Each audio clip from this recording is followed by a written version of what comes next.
Lucas capítulo número 4. Vamos ficar em pé em reverência à palavra do Senhor.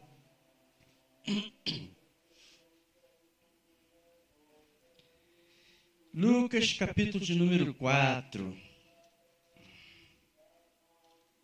Lucas escreve para quem, irmãos?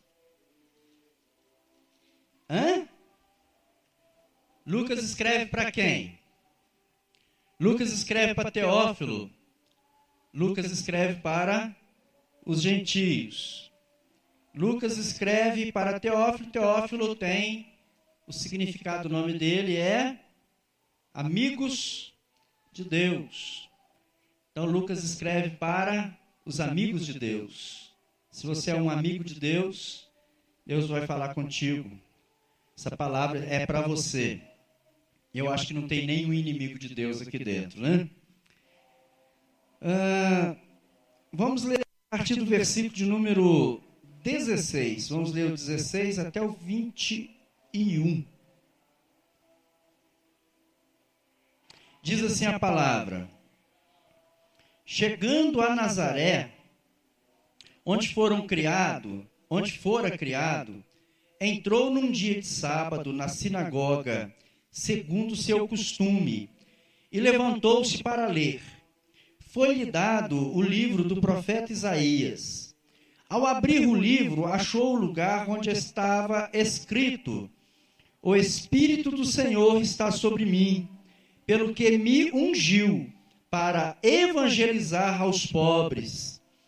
Enviou-me para apregoar liberdade aos cativos, dar vista aos cegos, pôr em liberdade os oprimidos, e anunciar o ano aceitável do Senhor. Fechando o livro, devolveu-o ao assistente e assentou-se. Os olhos de todos na sinagoga estavam fitos nele. Então começou a dizer-lhes: hoje se cumpriu esta escritura em vossos ouvidos. Glória a Jesus. Pai, nós te louvamos, nós te bendizemos, Senhor, pela tua palavra que foi lida. A tua palavra, Pai querido, é viva e eficaz. E a tua palavra, Deus querido, jamais volta vazia. Portanto, eu lhe peço que nesta noite, esta palavra, ó Deus, a qual o Senhor leu diante do teu povo judeu, e que o Senhor disse naquele dia que aquela palavra se cumpria no Senhor ali, meu Deus. Eu quero, meu Pai, que essa palavra faça sentido para nós hoje, no ano de 2015. 2015, anos passados.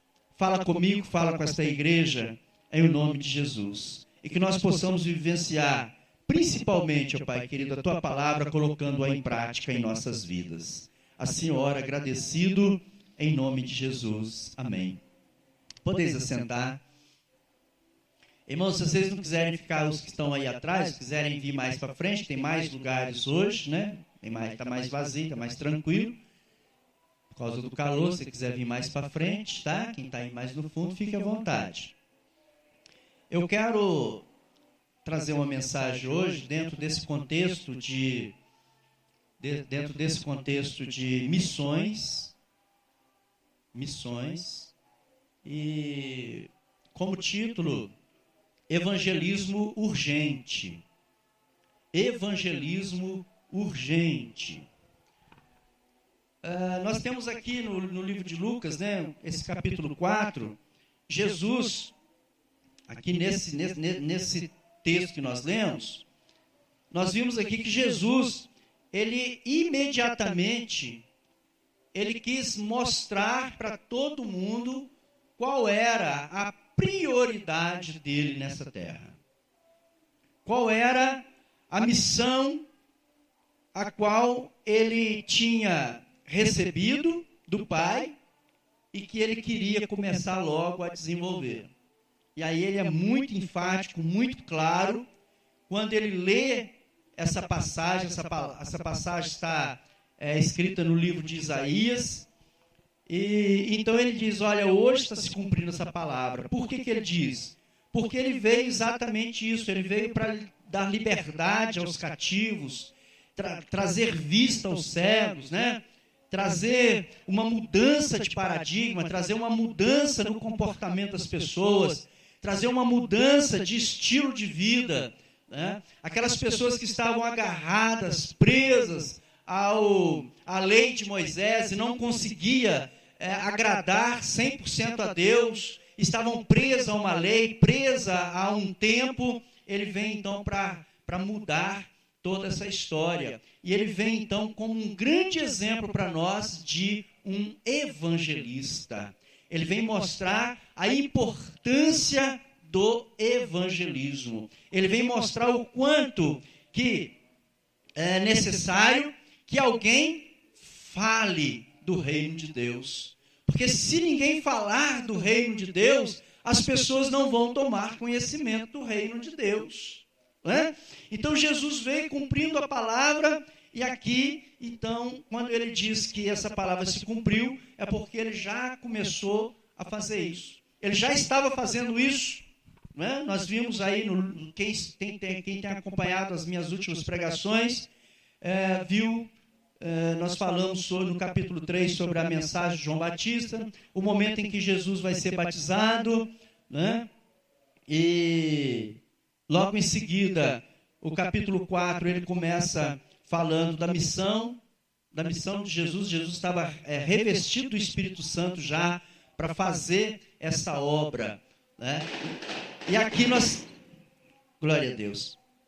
E aqui nós temos, então, a confirmação do ministério de Jesus. E ele começa, então, a fazer isso. Tem uma palavra lá em Mateus 11, 28. Mateus 11, 28, quando Jesus diz assim, olha, vinde a mim, todos os que estáis cansados e sobrecarregados, e eu vos aliviarei.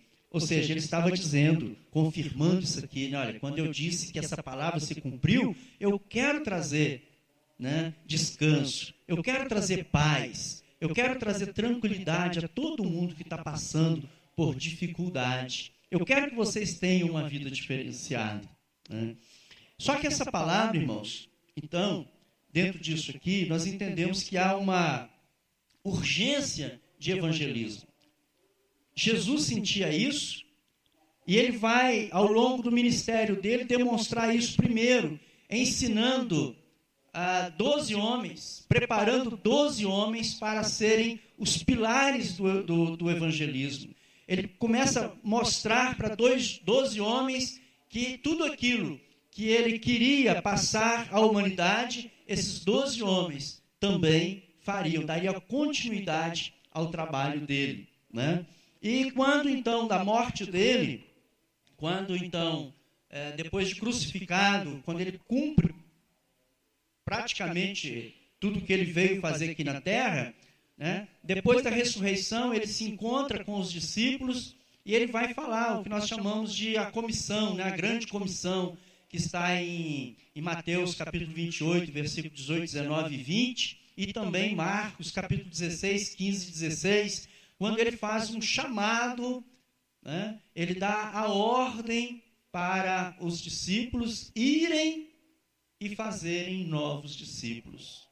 E essa palavra é uma palavra de multiplicação, porque essa palavra vem através dos discípulos, né, dos apóstolos. Nós vimos isso se multiplicar, e a cada dia essa palavra se renova em nossas vidas, se renova para cada um de nós esse chamado. Eu sei, irmãos, eu sei que quando a gente fala sobre evangelismo num culto,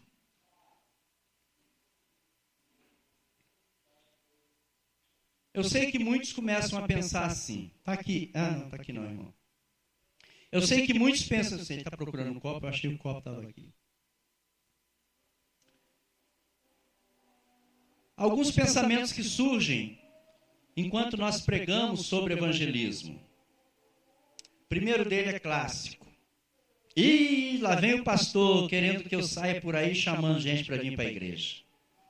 É a gente começar a falar de evangelismo dentro da igreja, a maior parte dos irmãos já ficam, já assim, com as defesas prontas. para dar respostas de que ele não pode participar de evangelismo em momento nenhum. Outros pensam assim, estou fora, isso é só para quem tem dom de evangelista. Tem muita gente que acha que evangelizar é só para evangelista. Tem muita gente que pensa que sair por aí ganhando vidas para Cristo, ganhando almas para Jesus, libertando os cativos como Jesus fez, isso é tarefa só de Jesus e tarefa só para aqueles que ele deu algum tipo de dom, né? Como foi o caso dos apóstolos, ou como foi o caso dos primeiros discípulos, ou como é o caso dos que ele chama para ser pastor, para ser presbítero, para ser, enfim, o próprio dom de evangelismo. Então, muita gente pensa, né? Isso aí é só para evangelista, isso não é para mim, né? Eu nunca que vou falar de Jesus para ninguém, porque isso é tarefa lá da igreja, do pessoal lá da igreja, isso não compete a mim, né? Ainda, os que, acredito eu, que diriam, né? Até que gostaria de evangelizar, mas eu não tenho tempo. Isso é clássico. Muitos, até para não dizer que ele não tem dom, não dá outras desculpas, ele vai nessa aqui que parece que ela é até espiritual, né? Como eu não tenho tempo, eu já estou envolvido com outros afazeres, então eu não tenho tempo de evangelizar. Deixa eu te falar uma coisa, quando você pensa assim, irmão, você ofende o restante da igreja. Porque parece que só você trabalha, que os outros não trabalham. Que só você não tem tempo porque você trabalha. E os outros que evangelizam, né, que podem evangelizar, eles podem porque eles estão à toa, né? Então, como eles estão à toa, como eles têm tempo, então eles evangelizam. E não é assim. Na realidade, né, o chamado é para nós, para todos. E quando a gente lê a palavra, a gente percebe que todos os que foram bem-sucedidos na evangelização, nenhum deles era à toa. Pelo contrário, todos trabalhavam, todos tinham uma obrigação, todos tinham uma função, todos faziam alguma coisa, né? E talvez por isso mesmo eles tiveram muito mais sucesso, porque geralmente os trabalhadores, eu tenho essa visão, que as pessoas que estão trabalhando, elas são pessoas responsáveis. E todas as pessoas que são responsáveis, elas têm uma tendência melhor, né, de ser responsável também nessa área, naquilo que ela pega para fazer. Então, eu acredito que nós não deveríamos usar jamais essa desculpa de não evangelizar porque não tem tempo. Nunca dizer eu não evangelizo porque eu não tenho tempo, tá? Porque, independentemente do que você pensa sobre evangelismo, eu quero te dizer que você deveria dar mais atenção a esse assunto. Você deveria dar muito mais atenção a esse assunto. Sabe por quê? Por dois motivos. Primeiro motivo, pelo qual você deveria dar mais atenção a evangelizar, a falar de Jesus, é porque a palavra diz para nós que todos nós um dia estaremos no tribunal de Cristo. Toda a humanidade, todas as pessoas, todos nós cristãos estaremos diante do tribunal de Cristo um dia. E nós seremos cobrados. Eu serei cobrado. Você será cobrado por todos os atos que você fez ou deixou de fazer enquanto vivo nesta terra. Então, uma das coisas pelas quais você vai ser cobrado é exatamente pelas almas que foram para o inferno, pelas almas que estão no inferno, pelas almas que vão pelo inferno e pelas almas que foram para o inferno. Quando você estiver lá diante de Cristo, Ele vai te mostrar todas as pessoas pelas quais estão lá no inferno, porque você não teve coragem de falar dele para essas pessoas. Você vai ser cobrado por isso. E você vai se sentir envergonhado diante de Jesus por causa disso. Então, só por esse motivo, você já deveria pensar melhor a respeito de evangelizar. Pensar melhor a respeito de falar de Jesus para as pessoas. Tá? O segundo motivo é porque o diabo quer levar o maior número possível de pessoas para o inferno. Irmãos, essa é a tarefa dele. Ele não quer saber, porque ele já é derrotado. Ele já está derrotado, ele sabe aonde ele vai passar a eternidade. E ele não quer ficar lá sozinho. Ele quer que você esteja com ele. Não ouvi nenhum misericórdia e eu estou fora. Ele quer que a sua família, o diabo quer que a sua família esteja lá no inferno com ele. O diabo quer que o seu pai, a sua mãe, o seu irmão ou a sua irmã, o seu filho, algum dos seus parentes, ele quer e ele está fazendo de tudo. Enquanto você não está fazendo nada, ele está fazendo tudo. Tudo que é possível 24 horas por dia para levar o teu parente, a tua irmã, ou o teu irmão, ou o teu filho, ou a tua sobrinha, ou o teu tio, não importa quem, tua amiga, teu amigo. O diabo trabalha 24 horas por dia. E além dele trabalhar, ele ainda tem uma equipe muito eficiente. Ele tem uma equipe muito eficiente, sabe? E ele está ganhando. Ele está ganhando muita gente. Ele está levando muita gente para o lado dele. Sabe, irmão? Quando você piscar o olho aí, mais um morreu agora e morreu sem salvação. Enquanto você pisca o olho. Então isso é sério, a quantidade de gente que está morrendo sem salvação. E isso, em parte, é culpa nossa de cristãos, né? Cristãos que preferem pensar, eu não tenho dom de evangelismo, cristão que prefere pensar, eu não tenho tempo para isso, cristão que prefere pensar, né, que ele não pode, não dá, não quero.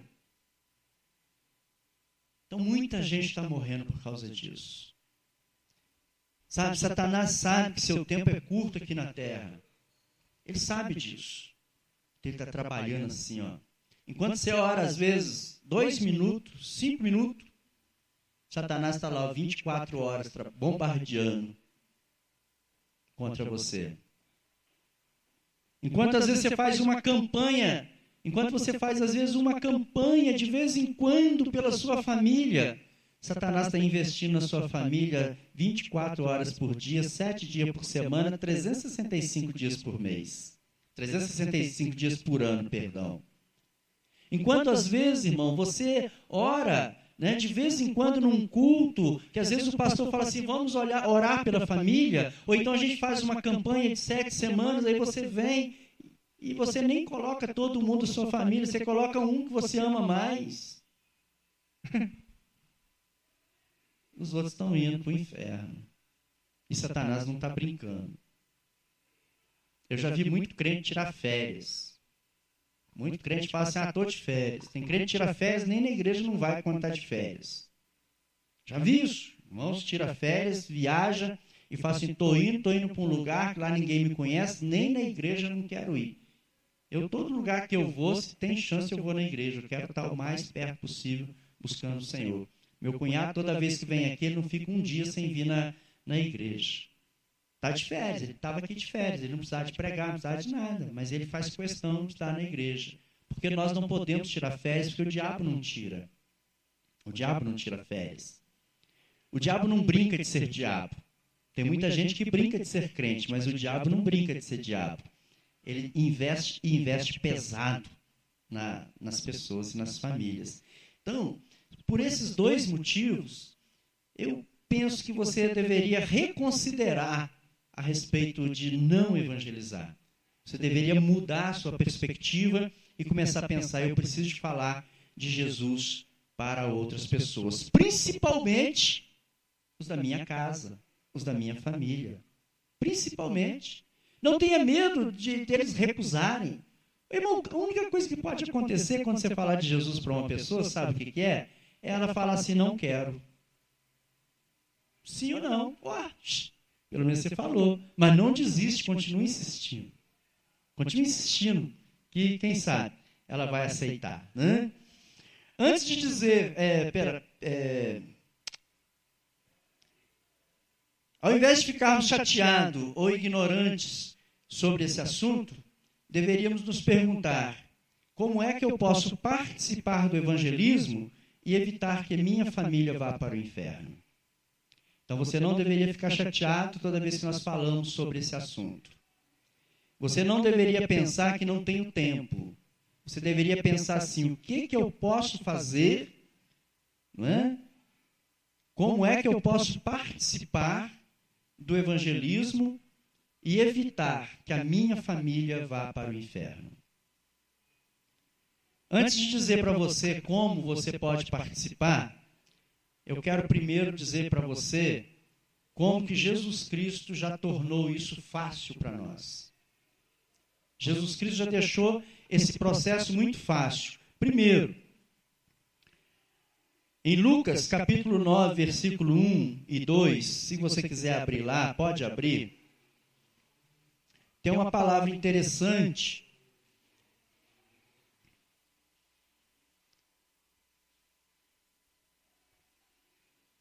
Olha só. A palavra diz assim, tendo convocado os 12 discípulos, Jesus deu-lhes poder e autoridade sobre todos os demônios e para curarem enfermidades. Então os enviou a pregar o reino de Deus e a curar os enfermos. Então Jesus, irmãos, ele já fez algo que nos dá uma vantagem tremenda. A primeira coisa que ele fez é dar autoridade, a mesma autoridade. Sabe aquela autoridade que nós lemos aqui, quando ele diz, né, que essa palavra se cumpriu? Versículo 4, nós lemos, né? O Espírito do Senhor está sobre mim, pelo que me ungiu para evangelizar.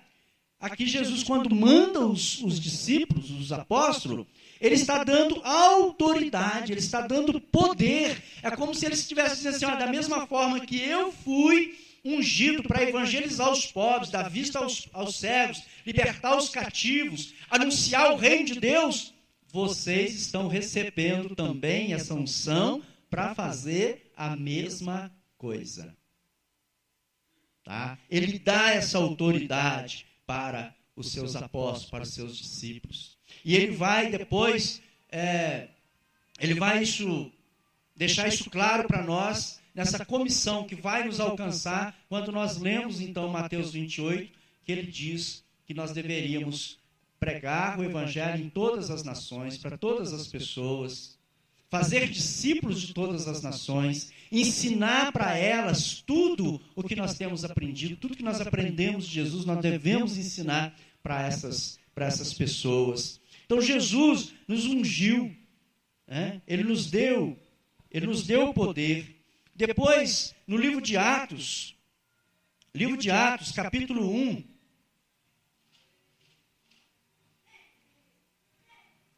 no livro de Atos, capítulo 1, versículo número 8, Jesus aqui já está morto, sepultado, já ressurgiu, e ele está no dia já de ser levantado, ir em direção aos céus e sentar à direita do Pai. Ele está falando com os apóstolos pela última vez, e ele diz para eles assim, mas recebereis poder ao descer sobre vós o Espírito Santo, e sereis minhas testemunhas, tanto em Jerusalém, como em toda a Judéia e Samaria, e até os confins da terra.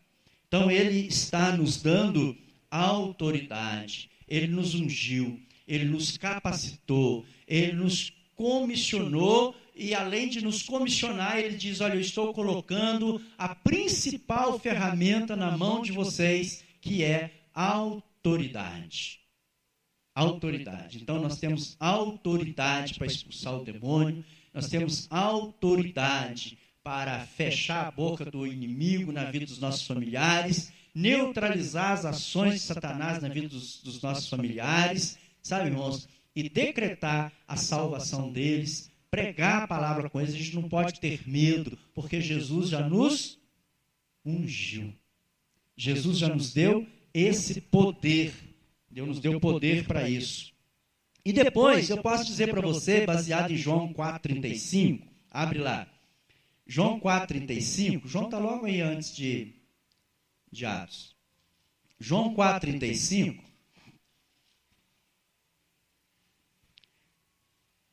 Eu posso dizer para você que Jesus já fez o trabalho mais difícil. O trabalho mais difícil Jesus já fez. Olha o que diz aí em Atos 4,35 em diante.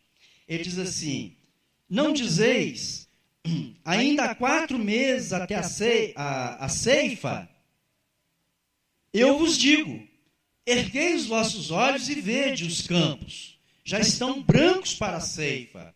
O ceifeiro recebe desde já o seu salário. Desde já ceifas a colheita para a vida eterna. E assim se regozijam tanto o semeador como o ceifeiro. Pois é verdadeiro o ditado: um é o semeador e outro é o ceifeiro. Eu vos enviei a ceifar onde não trabalhastes. Outros trabalharam e vós entrastes no seu trabalho. Percebe aí que Jesus está dizendo: eu já fiz o pior trabalho que tem para fazer, eu já fiz. Eu já fiz. Você não plantou nada. Jesus está dizendo assim: olha, eu vim, Pai me enviou, eu vim, eu preparei a terra, como é que chama? Eu rocei a terra, eu limpei a terra, eu arei a terra, eu semeei a terra, eu capinei para deixar só os frutos crescerem direitinho, está tudo preparado. Agora, vocês já podem colher. Aí o que é? Quando a gente começa a ler o versículo 35, é como se Jesus estivesse respondendo às pessoas que não querem trabalhar no evangelismo, que não querem fazer o trabalho da colheita. Porque ele diz assim, não dizeis, ainda há 4 meses para a ceifa? As pessoas estavam dando desculpa. As pessoas dão desculpa o tempo todo de evangelizar. Né? Quando nós falamos, fala, irmão, da palavra para aquela pessoa. Não, eu acho que não está na hora de falar para ela, não. Eu acho que não é hora de falar do evangelho para ela, não. Vai, senhor, fala de Jesus para ela. Não, deixa passar mais um tempo, deixa eu ficar mais forte na palavra primeiro, depois eu falo para ela. E assim vai, dando desculpa uma atrás da outra. Aí Jesus diz, olha, erguei os vossos olhos e vede os campos, já estão brancos para a ceifa. Ele está dizendo assim, já estão maduros. O fruto já cresceu, já desenvolveu e está maduro. O trabalho que você precisa, o trabalho que você vai ter agora, é só chegar lá e colher. Não tem outro trabalho. É só isso que você precisa de fazer agora, colher. Eu já fiz a tarefa mais difícil, sabe? Ele semeou, ele venceu o inimigo, ele morreu na cruz, ele já nos resgatou, ele já resgatou cada uma dessas almas que está ainda aí fora presa ao ocultismo, presa às drogas, presa a macumbaria, presa a feitiçaria, presa a sabe-se lá o quê. Essas pessoas estão presas, mas Jesus já resgatou elas. Jesus já pagou o preço por elas. Jesus já plantou, já semeou. Então agora cabe a cada um de nós, eu e você, chegar nessas pessoas e fazer o quê? Colhê-las para Jesus. Colhê-las para Jesus. E às vezes, irmãos, a gente acha que é tão difícil. Eu já falei aqui na igreja, tem gente que pensa que pregar o evangelho, que falar de Jesus para as pessoas é algo mirabolante. Não é, não. Não é. Não é. É simples, é muito fácil. É muito fácil. Primeiro você tem que perder, né, esse medo. Você precisa perder essa sua ansiedade de que você não leva jeito para evangelizar, que você não leva jeito de falar de Jesus para as pessoas. Sabe? Porque todos nós temos capacidade. Eu estava comentando com a Tânia. Estou lendo um livro de um autor chamado Joel Comiskey, e ele fez uma pesquisa, e nessa pesquisa foi demonstrada que os líderes de grupo, né, ele estava fazendo uma pesquisa relacionada a líderes de grupo, os líderes de grupo que mais multiplicam os seus grupos são exatamente os líderes que nem sempre têm formação nenhuma teológica, não têm formação intelectual, às vezes nenhuma. Não são pessoas estudadas, não são pessoas letradas, não são pessoas, né, que comem Bíblia. Então, não, são os que mais conseguem propagar o Evangelho do Senhor, exatamente aqueles mais humildes. E aí, quando a gente olha para o Evangelho, quando a gente vê os 12 que Jesus preparou para ser os pilares do evangelismo mundial, né, naquela época, você vai perceber que ele não pegou, né, nenhum doutor da lei daquela época. Quantos sacerdotes, quantos príncipes de sacerdotes, quantos escribas, quantos fariseus, que hoje a gente olha o fariseu com um olhar negativo, mas naquela época o fariseu não era olhado dessa maneira. Jesus veio mostrar que eles estavam fazendo algumas coisas de errado, mas eles tinham um papel fundamental, um papel importante naquela sociedade, naquela época. Então Deus podia ter falado com Jesus: você vai lá, você escolhe uns 3 escribas, bom, você escolhe uns 3 sacerdotes, bom, você escolhe esse povo, porque esse povo já está tudo instruído na lei de Moisés, eles já conhecem tudo sobre mim, eles já conhecem, sabe que um dia você vai nascer, né? Ele podia ter feito isso, mas não, irmãos, olha o que ele faz. Ele procura 12 homens, e esses 12 homens, quando você olha o perfil deles, Pedro, a palavra fala que ele era indouto, ou seja, não era um doutor, ele não tinha faculdade. Acredito que, dado as condições de estudo daquela época, muitas das vezes os estudos eram dados em casa pelos pais, muitos pais que ensinavam seus filhos a ler e escrever. Eu acredito que a condição de Pedro talvez fosse essa: ele era alfabetizado, mas ele não era um doutor. Ele sabia ler e escrever, mas ele não tinha a mesma capacidade intelectual que um escriba, que um fariseu, ou que um sumo sacerdote tinha. Mas Jesus escolheu ele. Jesus chamou ele: é você, Pedro. E olha que foi sobre ele que Jesus disse: sobre você que eu edificarei a minha igreja. Sobre um indouto. Sobre uma pessoa que não tinha nenhum conhecimento intelectual. Jesus começa a chamar os outros. Você vai olhando, é só pescador, é só gente da comunidade, é só gente lá, né? Que aos olhos daquela turma na época, eu falo, não, é só ralé. É só gente da sarjeta. É só gente que não sabe de nada. É tanto que o próprio Jesus, quando eles falaram que Jesus era o Messias e que ele tinha vindo de Nazaré, o que eles falam? Alguém fala assim: pode vir alguma coisa boa de Nazaré? Pode vir alguma coisa boa de lá? Ou seja, até mesmo Jesus foi considerado desqualificado em termos de preparação. Em termos de preparação numa escola para fazer o que ele estava fazendo. Vocês estão me entendendo, igreja? E às vezes nós ficamos com essa preocupação quando falamos de evangelismo. Primeiro eu tenho que decorar os evangelhos, primeiro eu tenho que saber não sei o quê. Não, irmão, a coisa que você precisa de saber, a coisa que você precisa de saber, que você precisa de crer, é em 2 coisas. Você acredita no céu e no inferno? Acredito. Acredito que existe o céu e o inferno? Acredito. Pronto, agora a outra coisa que você precisa acreditar é que só vamos para o céu se aceitarmos Jesus como nosso Salvador. Pronto, acabou, só isso você precisa. E se não aceitar, não vamos para o inferno, porque lá, né, é o lugar que nós vamos estar junto com o diabo, porque o diabo quer nos levar para lá. Não precisa de ficar sabendo decorar versículo, decorar isso, aquilo, para falar essas coisas, não. Você só precisa de falar para as pessoas sobre aquilo que está acontecendo de bom na sua vida. Aquilo que acontece de legal, de bacana, aquilo que Jesus conseguiu, o vazio que Jesus conseguiu preencher, a alegria que você tem de estar no culto, a alegria que você tem de estar junto com outros irmãos, a alegria, a paz que você tem quando você percebe que você não está sozinho neste mundo. É essas coisas assim simples. Às vezes a gente fica preocupado de elaborar uma folha, né? Vou escrever isso para falar. Não. Nós evangelizamos com o nosso exemplo.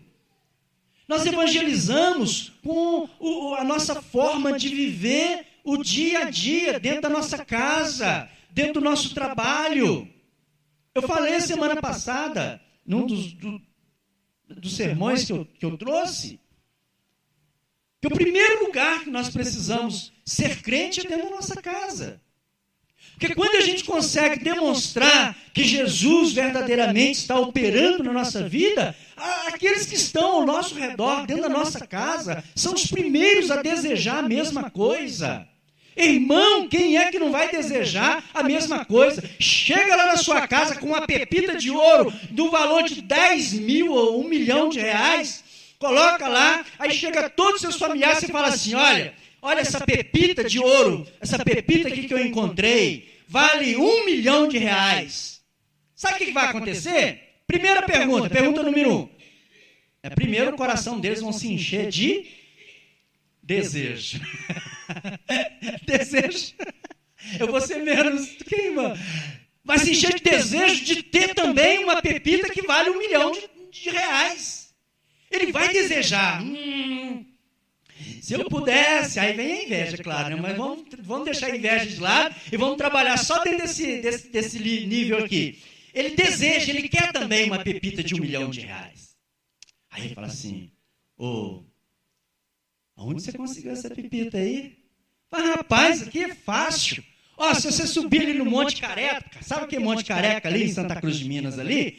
E tal, eles passaram a máquina lá e tal, rapaz, isso aqui tá os montes lá, eu nem quis trazer muita não, porque uma só para mim de 1 milhão já tá bom demais. Rapaz? Ele nem vai esperar você terminar de falar, sabe o que vai acontecer, irmão? Ele vai sair correndo lá pro Monte Careca, porque ele quer a pepita dele também. Ele vai querer a dele também. Sabe? E se ele achar uma também, ele vai chegar também em outro lugar e o outro vai, mas e aí? Vai querer também lá. A gente que gosta de pescar, por exemplo, os pescadores, a gente quer ir no lugar que tem peixe. Sempre pescar no lugar que tem peixe. Então chega algum pescador que vem com aquela coisa cheia, lotada, qual que é a pergunta que a gente faz? Aonde você pescou isso aí, companheiro? Foi lá no rio e tal, o lugar ser assim, sabe o que acontece no outro dia? Está assim de pescador. Jesus não acha nem lugar para chegar lá e pescar, nem que seja um lambarizinho, irmão João.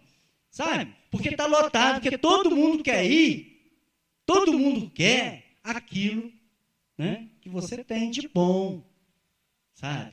Então, a mesma coisa, irmão, quando você começa a falar, quando você começa a demonstrar que você tem uma coisa boa, que você tem uma coisa legal, que você é feliz, né? As pessoas começarem a perceber isso, elas mesmas começam a chegar perto de você e perguntar aonde que você está conseguindo isso? Aonde que está acontecendo isso? Aí você fala, pai, isso aqui não. Sabe o que aconteceu? É porque agora eu estou indo lá na Igreja Brasil para Cristo. Sabe ali? Igreja ali, pastor Silvano.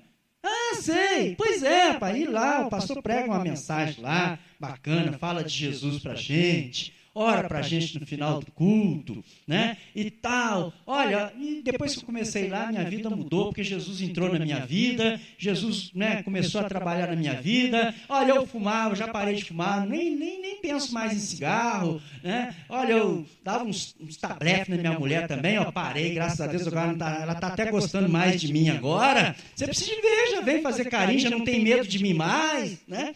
Então, o que esse camarada vai pensar? Ele vai te perguntar assim, próxima pergunta dele é, que dia? Que dia que tem esse negócio lá? É na quarta e no domingo. Tá. Você me leva? Posso ir com você?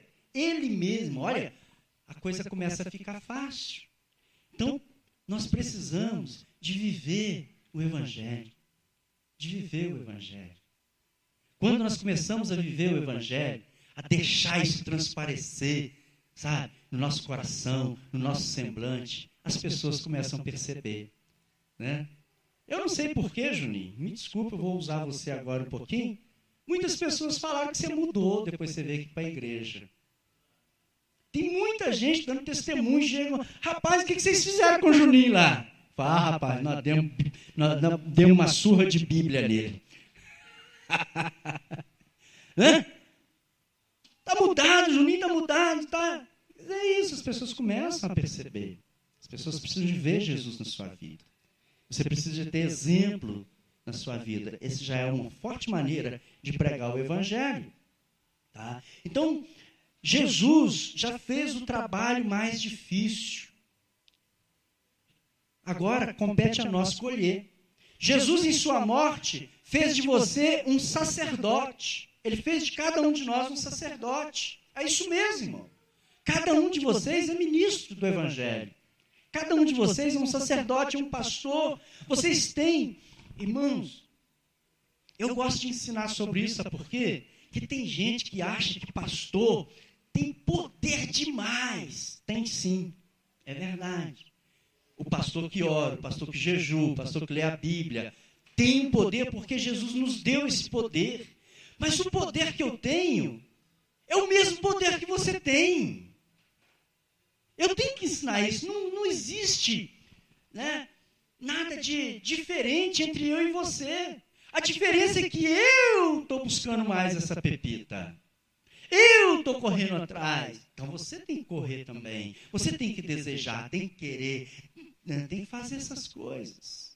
Está entendendo? Não existe diferença. O pastor tem mais poder. Eu quero a oração do pastor. Tem que ser do pastor, porque se for a lá da irmã, não tem... Não, irmão, nós temos... É só a fé. Eu oro com fé.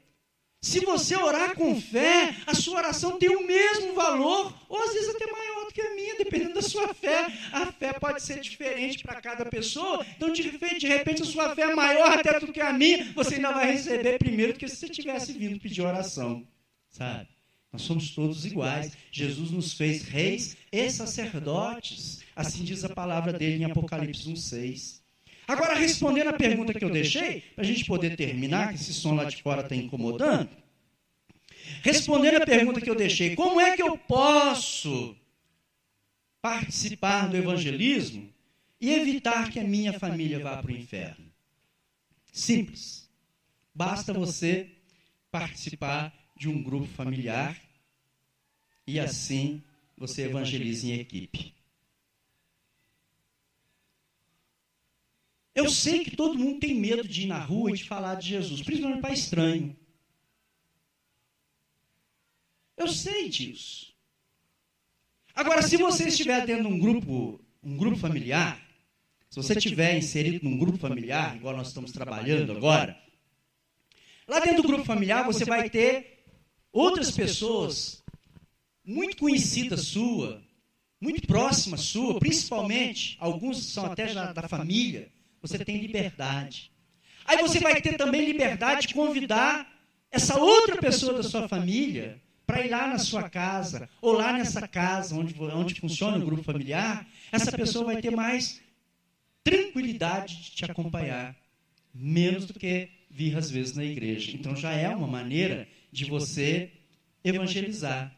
Se você estiver num grupo familiar, e se você levar uma pessoa como visitante no grupo familiar, você está fazendo um papel de evangelismo em equipe, porque quando chega lá no grupo familiar, ela vai ouvir os outros, vai ter oração, ela vai se sentir à vontade, ela vai desejar voltar, querer participar.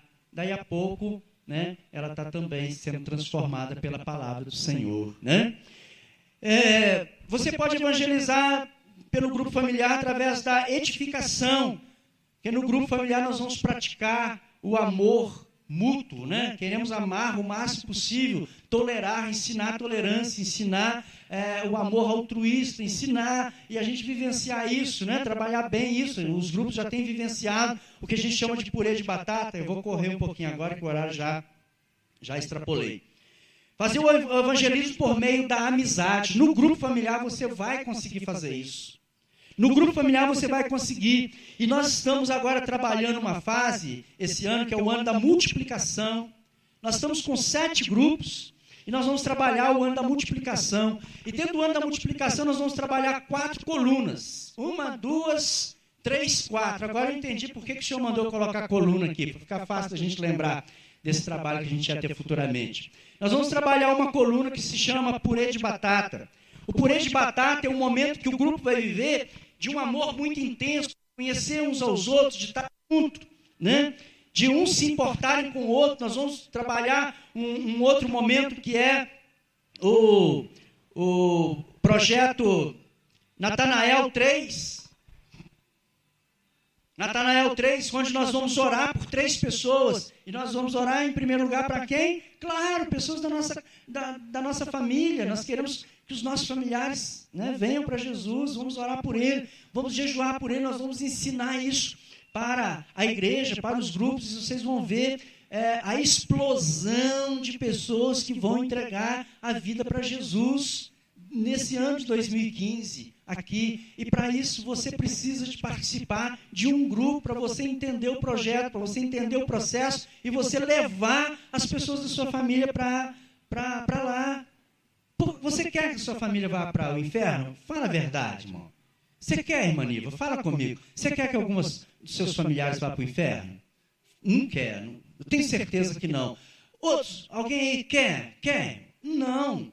Você quer que eles vão para o céu, não é? Então, uma maneira, talvez você não tenha coragem de chegar lá, irmã Niva, lá no Nelson, e chamar ele, né? Talvez você não tenha coragem de falar com ele, né? De pregar o evangelho assim, de outras maneiras. Mas fica fácil você falar com ele: Nelson, eu estou participando do grupo familiar lá na casa da Vera. Você conhece a Vera? Você lembra da Vera? Do João? Um casal bacana, você precisa de ver. E a gente chega na casa deles. Eles não sabem o que faz, Nelson, para deixar a gente à vontade lá na casa dele. Aí você vai colocando. O que vai acontecer? O Nelson vai querer vir, né, para ver a Vera e o João, o que eles fazem de tanta bondade ali. É o que tem acontecido já nos grupos. Então, irmão, vamos estar aí. Eu não vou falar das outras colunas, não, a gente não tem tempo. Mas a gente vai envolver, né, a igreja de uma forma que, através do grupo, todo mundo vai conseguir levar pessoas para Jesus, seja da família, seja do trabalho, seja só da escola, seja da amizade, né? Nós vamos trabalhar e nós vamos alcançar essas pessoas para Jesus, porque nós vamos estar, todos nós, com o mesmo alvo, o mesmo sentido. Todos nós, vai chegar domingo aqui, você vai dar o nome dessas pessoas que você quer que seja salva lá no grupo. Você vai dar o nome lá, o grupo vai estar orando por essas pessoas. Além do grupo estar orando por essas pessoas, o grupo vai estar jejuando por essas pessoas. Além do grupo estar jejuando por essas pessoas, o grupo vai estar também incentivando a visitar essas pessoas, a fazer amizade com essas pessoas. Além de fazer amizade com essas pessoas, né, nós vamos incentivar e nós vamos trazer o nome de todas essas pessoas também aqui para a igreja, e nós vamos fazer um grande clamor, nós vamos pedir ao Senhor, né, porque afinal de contas, foi ele que veio para evangelizar, para libertar, para dar vista ao cego, né? Foi ele que veio para dar descanso para as nossas almas. Então, se nós fizermos esse clamor, se nós trabalharmos dessa maneira, nós vamos conseguir fazer um evangelismo em equipe, um evangelismo assim, um dando a mão para o outro, e nós vamos fazer uma grande colheita de almas para Jesus. Nós vamos ver o inferno. Olha, irmão, deixa eu falar uma coisa. Sabe o que vai acontecer? Sabe? O diabo vai ter que pegar os demônios dele daqui de Santa Cruz. Ele vai ter que ir para outro lugar, porque lá não tem mais gente lá para nós trabalhar não, que os crentes ganhou tudo lá para Jesus. o diabo e os demônios vai ter que arrumar outro lugar para trabalhar, porque aqui na nossa região, não, nós não vamos deixar mais ele trabalhar e levar os nossos familiares para o inferno. Em nome de Jesus. Quem está comigo, levanta, aplauda o Senhor, dá um glória a Deus, porque é assim que nós vamos vencer. Vamos ficar de pé, glorificando, exaltando o nome de Jesus. Glórias! O Senhor é bom. Pai Santo, Deus amado, é com essa visão, meu Pai, com a visão da nossa família. Eu quero que você olhe para a sua família. Pense em pessoas da sua família, porque eu quero que você deseje que essas pessoas vá para o céu junto com você. Então, se você deseja que essas pessoas vão para o céu junto com você, eu quero que nesse momento, você aí da posição que você está, imagina onde está a sua casa aí. Né? Você vai orar pela sua casa e dentro da sua casa todas essas pessoas, mesmo que não estiver, que for seus familiares, estará representando. Olha aí, acha uma posição aí mais ou menos onde está a sua casa, estica sua mão para lá, em direção aonde está a sua casa, que você imagina agora, e você vai determinar a salvação para todos os membros da sua família. Pai, tio, irmão, irmã, filho, primo, prima, não importa. Você vai declarar que você e a tua casa vai servir ao Senhor. Você e toda a tua família vai morar no céu. Você vai declarar na sua casa, na sua família, você vai estar num grupo familiar, você vai participar e você vai convidar essas pessoas para ir também, porque você quer vê-las, cada uma delas, salva em Cristo Jesus. E você promete para o Senhor ainda que você dará exemplo de boa conduta, exemplo de crente, exemplo de cristão, dentro da sua casa, na sua família, para que eles possam enxergar em você um grande tesouro e querer a mesma coisa. Eu quero ser como meu pai, eu quero ser como minha mãe, eu quero ser como a minha irmã. Olha como ela está, olha como ele está, olha como ele mudou, olha como ela mudou. Eu quero ter essa mudança também na minha vida.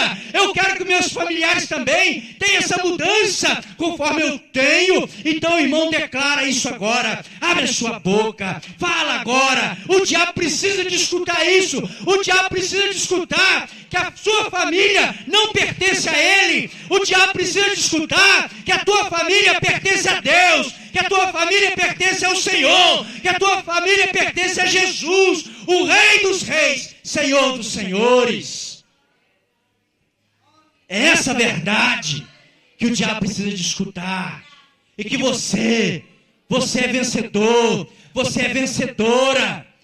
Você é vencedor, você é vencedora. E você vai se encher, seu coração vai se encher de alegria quando você vê o seu parente lá dentro do grupo. Você vai ficar alegre quando você vê o seu parente, se for o caso de morrer antes de você. Você vai ficar alegre sabendo, ele morreu, mas ele está indo para o céu. Você vai ficar alegre de saber para onde o seu parente está indo quando ele morrer, porque você sabe que ele não está indo para o inferno, porque você teve coragem de ir participar de um grupo familiar, você teve coragem de participar do evangelismo de equipe, você teve coragem de orar, de jejuar, de viver, e assim você vai fazer a colheita da sua família para Jesus. Eu tenho certeza disso. Pai, muito obrigado por essa oportunidade. Obrigado, Pai, porque hoje o Senhor mostrou a nós que evangelismo é algo urgente.